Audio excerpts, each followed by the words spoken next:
Hello, and welcome to Royals, Rebels, and Romantics Summer Specials in August.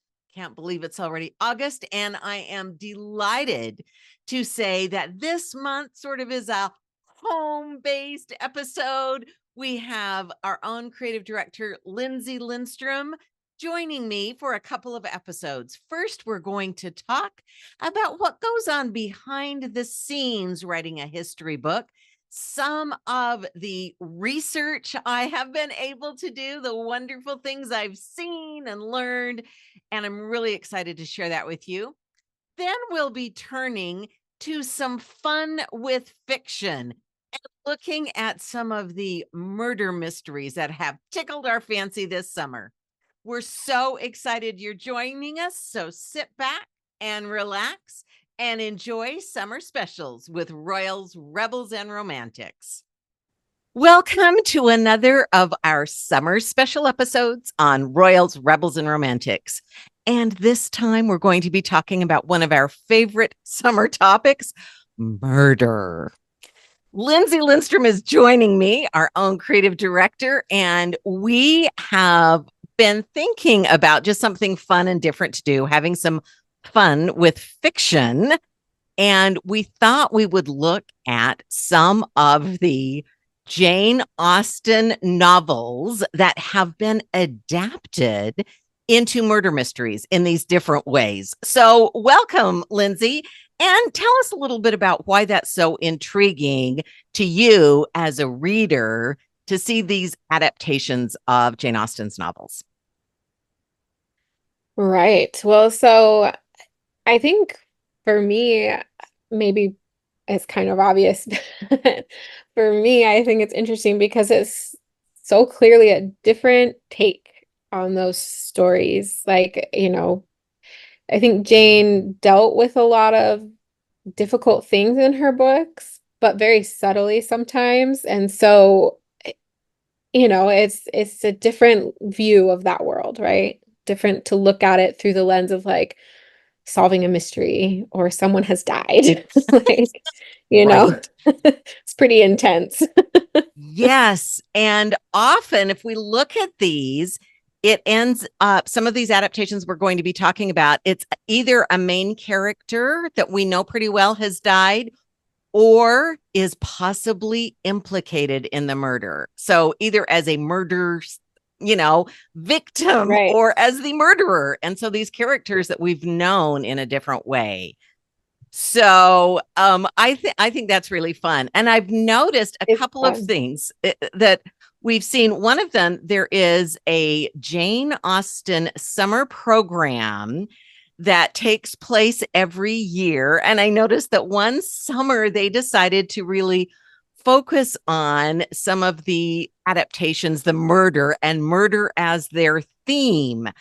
And they mention in their website when they were describing this program, it was a couple of summers ago, but they said that the Regency era where Jane Austen is writing, and she's writing about her own time, Right. was an era where crime and punishment were big news.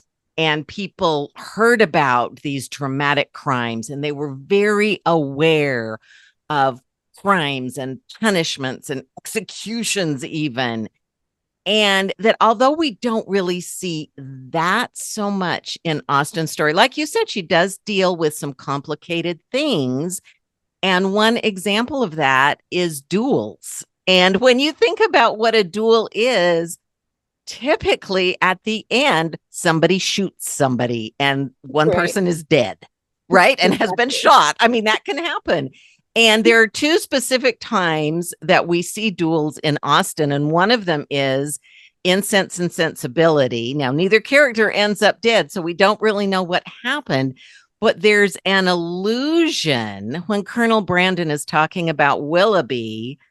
We met by appointment, he to defend, I to punish his conduct. And that is a challenge to a duel. Now, Willoughby does not end up being shot by Brandon, although sometimes it seems like Brandon could do that at any moment. Right. But there is that sort of thread through there. There's the potential of that kind of violence. And even in Pride and Prejudice, and we don't see it coming anywhere near as close, but when Lydia and Wickham disappear and Mr. Bennet goes to London, and then she's so upset, and Mrs. Bennet says that Mr. Bennet, quote, will fight Wickham wherever he meets him, and then he will be killed. And what is to become of us all? So, in other words, Mrs. Bennet, who I will admit does overreact sometimes, but she sees a likely outcome being Mr. Bennet being shot Right. by Wickham. So that idea is there. And then one other thing is that Austen, although she doesn't deal with murder in the adult novels, in some of her juvenilia, and in particular, one story, A Letter from a Young Lady, there is a murder and a bit of a murder mystery. So this did intrigue her. So, Lindsey, you first introduced me to an author we have both really come to enjoy, and that is Claudia Gray. So, can you remind us what first intrigued you about Claudia? We've had Claudia on the show, and she talked about her first book in this genre of Jane Austen murder mysteries. But tell us what first intrigued you about that. So for me, I think what really first got me interested in that particular story was that to be together with all these characters again. And hers is, I think, a little unique, at least the first one, in the sense that it is quite a few characters from multiple books being together. And so I thought that was kind of an interesting idea, that to have, it's not just all the characters from Pride and Prejudice together, but it's, the Knightleys are there, and Captain Wentworth and Anne are there. So I think that kind of interested me, seeing how can we possibly connect all these people together. But then also the idea that Mr. Wickham is dead. And that's Kind of clear who is going to do it, from and the title, how is it right? all going to shake out? Like, how's this going to happen? Who's going to do it? Please don't let it be anybody I like. So, yeah, I thought that was really interesting. That is interesting because, again, one of the characters we know really well, and we know right from the title, because the title tells us that Mr. Wickham is dead. Is dead. He's been murdered. So we're just waiting. It's like, it's going to happen. You're just kind of waiting. Well, one of the things, and another person that we looked at, Catherine Cowley, has a blog about a lot of these adaptations. So if you want to know even more or get more suggestions, you can also turn to her. But one of the suggestions, if you're interested in this kind of unique genre of Jane Austen and murder mysteries, and Claudia Gray did mention it as an inspiration to her, and it's in Catherine Kelly's blog as well, so we thought we should talk about it, is the novel Death Comes to Pemberley. So this seems to be, if not the very first, one of what's become sort of a classic in this genre. This is a novel by P.D. James, and P.D. James' full name, I have to share this with you because it's great. Phyllis Dorothy James White, Baroness James of Holland Park. Now, she wrote a series and is really famous for her detective novels. And for years and years, she wrote these really well-beloved detective novels. And toward the end of her life, she was in her 90s. And in fact, Death Comes to Pemberley is her last novel. So it has a unique place there. But also, it's the first time she took us into Jane Austen's works. And it's this fascinating thing. So if you haven't read it, and it's very popular, so you probably have, but if you haven't, it sets our action about 6 years after Pride and Prejudice ends. It's specifically tied to Pride and Prejudice. Death Comes to Pemberley, right? So we're wondering who's going to die. And it is Elizabeth and Darcy 6 years in to their marriage. So it turns out that we see some of our old favorites. Georgiana is there and Colonel Fitzwilliam's there. And then we have some unexpected guests because Lydia and Wickham show up. So, Lindsey, tell us a little bit about what you think of that novel and what was fun and just how that sort of strikes you to stay with a character or a set of characters from a novel 6 years in. Yeah, well, I do really find that interesting to learn what happens to people. I often find myself coming to the end of a book and being like, gosh, I wish I could know what happens to them in the future. Like, do they stay together? Do they do this? Do they do that? So I think being able to see kind of into the future and seeing what happens, is really interesting. And that's kind of also what appealed to me about like Claudia Gray's book, for example, because that is also set in the future. Is seeing what happened to some of these characters. The thing specifically with Death Comes to Pemberley that I found really interesting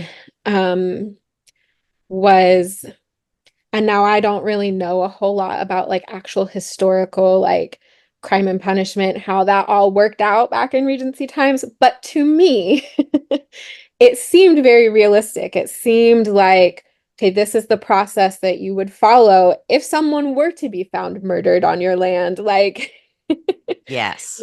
and so I found that really interesting because, again, not something often super explored in Austen's original works, and something that like I enjoy reading history nonfiction, but not something that I pursue when I read history nonfiction either, is not really thinking about who do you call?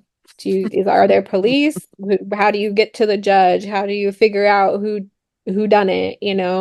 Um, and so I thought that was interesting, that kind of process. I think too, and again, I think I kind of already said it, but being together again with the characters, and being kind of back in that world of Jane Austen. I really liked that it also not only felt authentic to the time period, but felt authentic to Jane Austen, felt authentic that the characters would have, like, yes, that feels plausible that they could have said or done this thing, right? And so to me, I think that was also really interesting about it as well.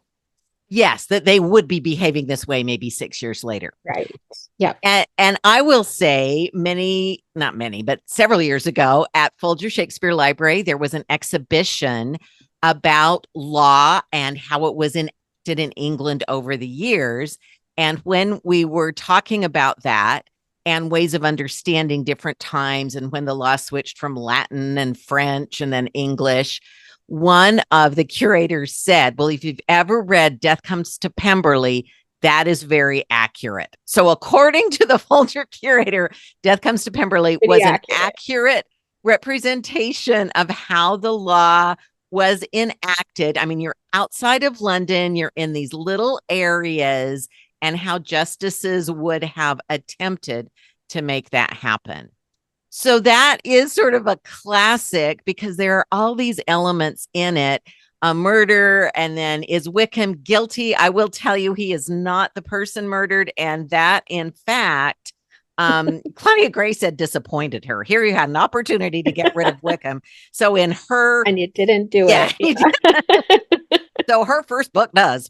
But right. Speaking of Claudia Gray, we did want to talk a little bit about her second book. We're not going to go into her third because we're hoping to have her on to talk about her third book. But in her second book, which again, the title is The Late Mrs. Willoughby. So her titles tend to tell you who is going to get murdered, at least initially in these first two. So we are set up to know that Mrs. Willoughby is killed. She's now late. And it's interesting because she is not a character we get to know very well from the Jane Austen novel. We know her from Sense and Sensibility, but we don't know her very well. We know she has money, and that's why Willoughby married her instead of Marianne, but we don't really get to know very much about her. So, how did you like that, Lindsey? Learning somebody new. Yeah, I actually really liked that aspect of this book. I thought, because like you're saying, I mean, in the original novel, A Sense and Sensibility, um, Mrs. Willoughby, I can't remember what her unmarried name is, but when we first meet her, I think she's like Mrs. Gray or Miss Gray or something like that. Um, like you said, you don't know a lot about her, and so you kind of just automatically hate her because she's not Marianne, and Willoughby is trying to marry her, and you're like, no, but he loves Marianne. Um, but in this book, it was really interesting because you kind of come to the realization that even in Sense and Sensibility, it's not really her fault. She's actually not someone that like necessarily deserves your hate because she's just living her life. This guy comes along, is like, let's get married. She's like, great, you know? And so I think learning a little bit more about her backstory kind of opens up that possibility more to like understand just how much of a, if you will, victim Mm-hmm. of Willoughby as Marianne was. That she didn't really realize his true nature either. And so it makes you have a little bit more sympathy for her. And then obviously, as we know, she dies in this book.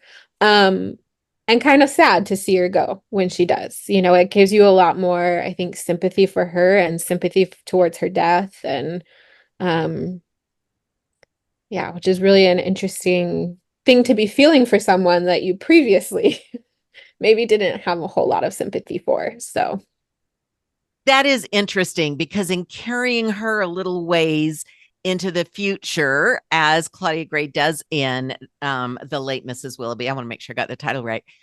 In carrying her into the future, you get to know her a little more. And so you do feel sorrow, not just that she is a human being who died, but that she is someone who, ended up married to somebody who only married her for her money. And this is pretty clear. And, that very tragic romantic scene in Sense and Sensibility, where you get the feeling that Willoughby really did love Marianne and really wanted to marry Marianne and is really mourning the loss of Marianne, that he's actually the one who did it. He's the one who married somebody else, and it isn't really Mrs. Willoughby's fault.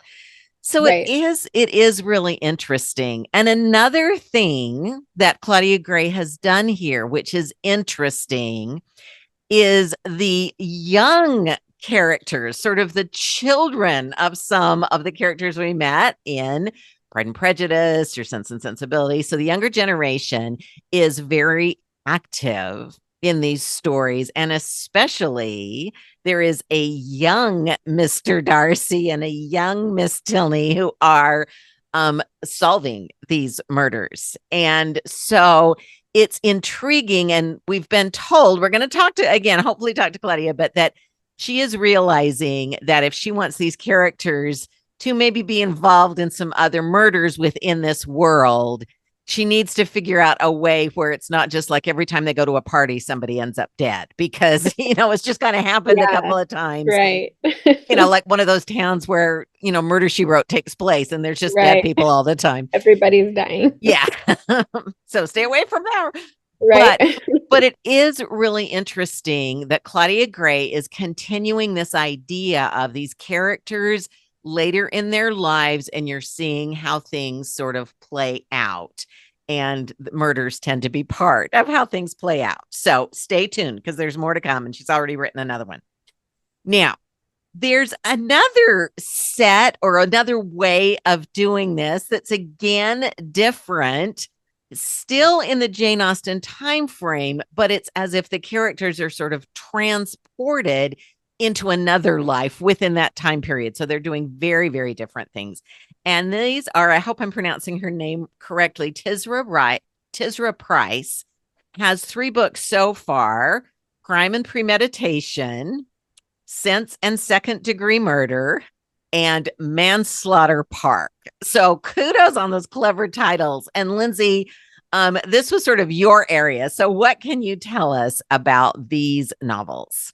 Yes. So I think, like you said, they're very different than the two we've already discussed. Because even though they are during the same time period, it does feel very different. It's so for example, in Pride and Premeditation, Elizabeth Bennet would like to be a lawyer.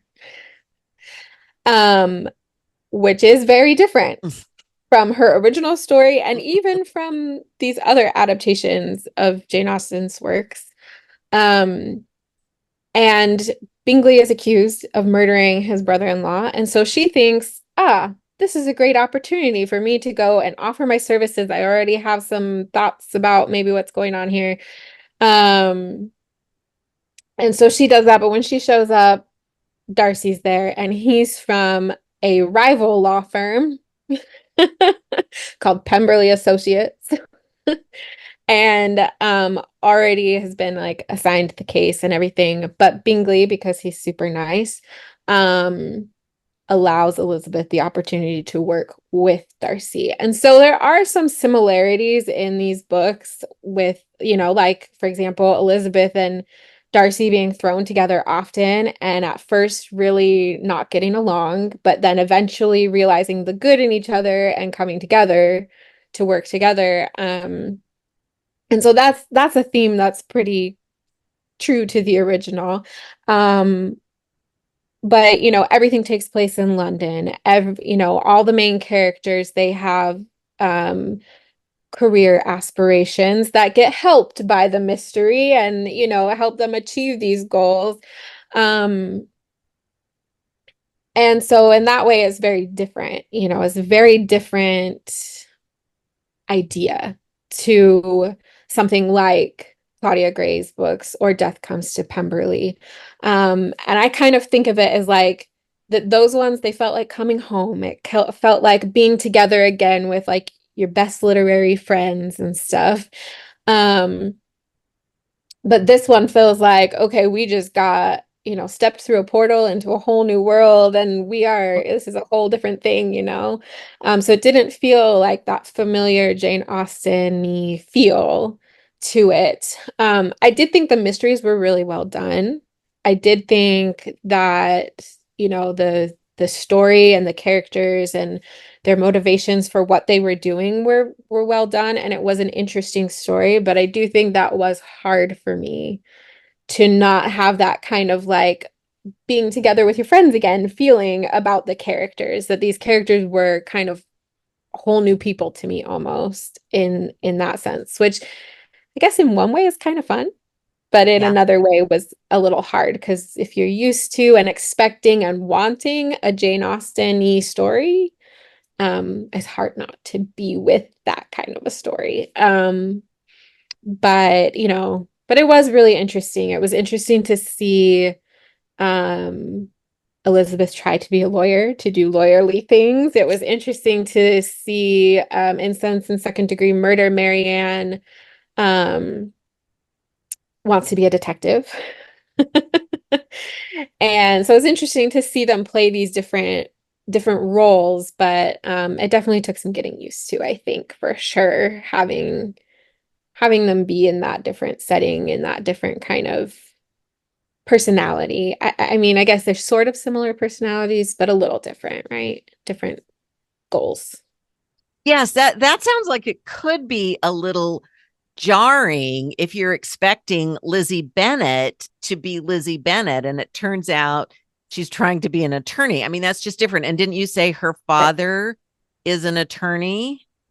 Yes. So he's an attorney. He has a law firm. She kind of helps, I think, around with which is why she has some knowledge about how to be a lawyer. Um, which is really interesting. And Sense and Second Degree Murder, the Dashwood girls, their father is a detective and has a detective agency. And Marianne is like his protege. He's actually training her to be a detective too. Um, but then he dies unexpectedly.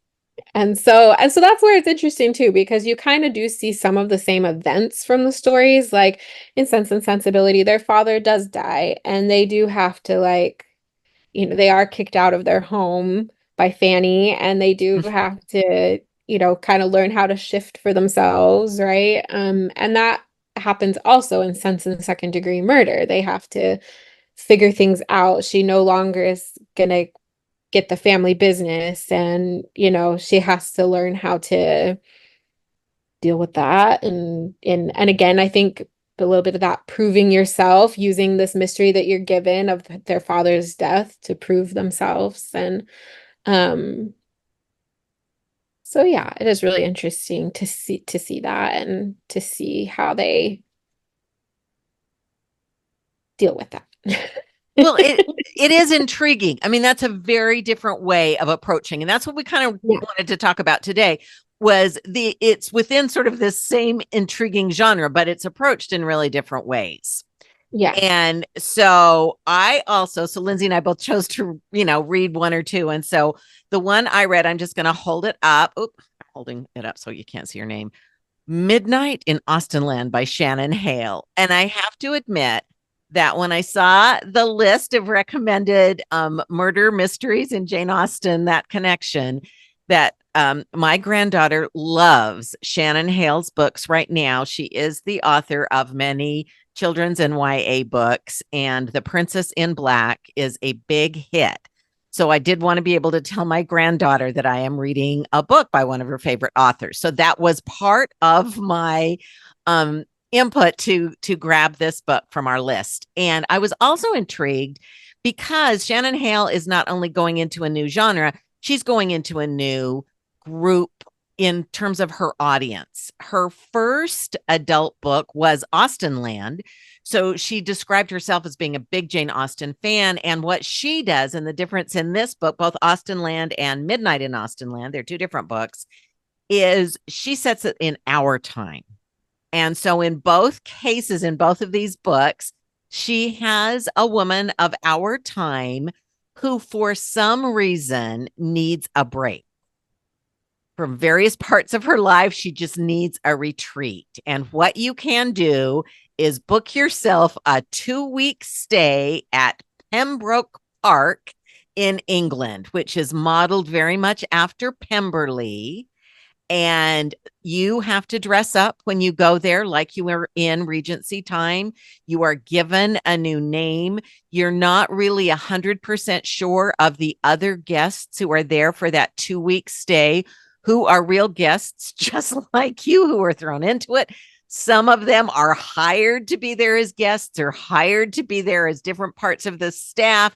So it's all very different because it's in our time, but they are pretending to be in Regency times.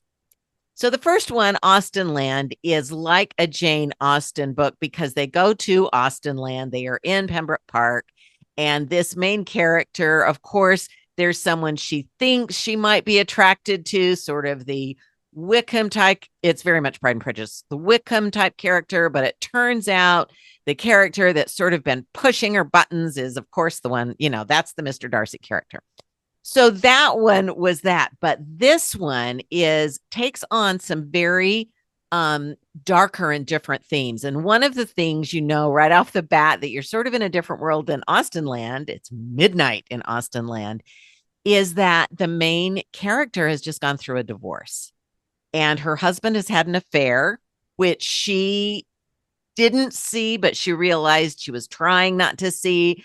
So it caught her off guard. And now he has married this woman, and her kids who are with this woman. And there's a lot of angst in her life. And so she is bringing a little bit more edge to the whole experience than we've seen in some of these main characters. And when she goes to Pembroke Park, she has been reading not Pride and Prejudice, as many of the people have been reading, but she's been reading and is drawn to Northanger Abbey and Agatha Christie. So she's almost going looking for a mystery. And while they're there over their stay, One of the activities that they engage in is discussing and seeing if they can solve the mystery, an old mystery, a couple hundred years old, of some nuns who died, and it's not quite clear how they died. So they're set up with clues to solve this very controlled mystery. And during the activities to explore this controlled mystery, our main character stumbles upon a room, a hidden room, where she accidentally brushes aside a curtain and sees a knob and goes into this room she didn't know about. And she's certain that there's a real dead body, that it's not part of the game, that something terrible has happened. And it does turn out that one of the people who was part of the group has disappeared, and he's expected back, but he doesn't come back. So she feels like he's been murdered. And now her focus shifts from the little made up mystery that everybody's still talking about to, could this be a real mystery? And that's how it sort of takes off. So it has left the world of Jane Austen. It's very much in our world. The characters are not named after Jane Austen characters. There's some references, but it is Austen land, meaning it's set in a false Regency world, but it really is very much with a modern take. And in fact, Shannon Hale, I'm not going to ruin the mystery for you. I will tell you that she is right. Something is going on that is not above board. But as she is trying to solve this mystery, one of the things that happens in many of these books is the person she thinks is guilty keeps changing. And she feels like this is such an isolated group. It has to be one of the characters in this group, as is so often the case. You're at a family retreat, or you're here, you're there. It has to be, it's like Agatha Christie. It has to be someone in this group. So she keeps changing her mind about who she thinks it might be and looking for clues. And that is fun. That kind of feels a little bit like Agatha Christie and Jane Austen merged together. And that's one of the things Shannon Hale said. She felt like it would be fun to bring those ideas together. So turns out she is right. And it turns out that in this experience, she kind of does, just like you were talking about, she kind of learns to trust herself and to trust her instincts. She has felt really bad that she didn't see that divorce coming and she couldn't see her husband's affair. And now she's learning to trust herself again, to believe in her instincts, and to move herself forward. So it is a good experience, although she's come across a dead body, and that's not a great experience. But she does come out of it on the other end, feeling like she's progressed somehow. So that is a very different way of looking at this genre, because it's very much set in today's time with this pretend Jane Austen world. So how does that strike you, Lindsey? I know that's not the book you read, but is that intriguing? What do you think about that as a way of approaching this? Yeah, I think that's definitely a very different way from approaching it than the others, right? To set it in a more modern setting. Um, I think I would be interested to read that, because I do think that when you take two different things and bring them together, you often make a really interesting story. So the idea of like a Jane Austen mixed with Agatha Christie modern story could be really interesting, I think. Yeah, I think it's really fun. And I think the way that, like you say, you take two things that seem so different, Agatha Christie and Jane Austen, and bring them together. So if you look at these four books that we talked about, you can see a pretty broad range within this really intriguing sort of specialized genre of Jane Austen murder mysteries. Now, we don't, I mean, unfortunately, sadly, P.D. James no longer with us, so there won't be another Death Comes to Pemberley, although it has been adapted. I think it's PBS that did that one, or maybe it was BBC originally. I saw it on PBS.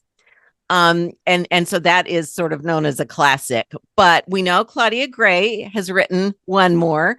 We know that some of these authors, so I think it turns out Tisra Price is continuing to write these, or at least has three now. And so, has found some fun in that. I'm not sure what Shannon Hale's plans are, but there are many other authors who are writing this kind of Jane Austen murder mystery. There's also a whole Miss Austen investigates, where it's Jane Austen herself who is investigating murders. And so that's another different slant on it. So maybe we'll look into bringing you some of those as well.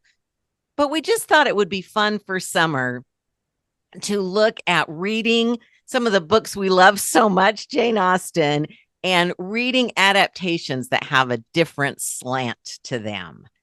So I want to thank Lindsey for starting me off on this journey. Again, she's the one that got me hooked on Claudia Gray, and that's how I started. So thanks again, Lindsey, for that. Thank all of you for listening. We would love to hear what some of your favorite summer reads are, fiction or nonfiction. We're having fun with fiction right now. So if you have any fiction accounts, are there any adaptations you're crazy about? Or like we were talking about, one author meets another author, Jane Austen meets Agatha Christie, any kind of fun mashups like that you would like to recommend. We'd love to share them with everybody. So thank you so much for listening and spending some of your summer with us. We hope you continue to have a wonderful summer, and we're glad you joined us on Royals, Rebels, and Romantics. Thank you so much for joining us for this episode of Royals, Rebels, and Romantics. And may I please ask a favor? Our reviews are sort of down for the last 6 months in terms of numbers. So if you have the time, would you please, if you're enjoying the show, leave a review of the podcast, leave a review on YouTube. It is so helpful for people who are looking for us. It helps people find us, and I really appreciate it. Thank you so much for joining us and for supporting us as we learn how history shows us what's possible.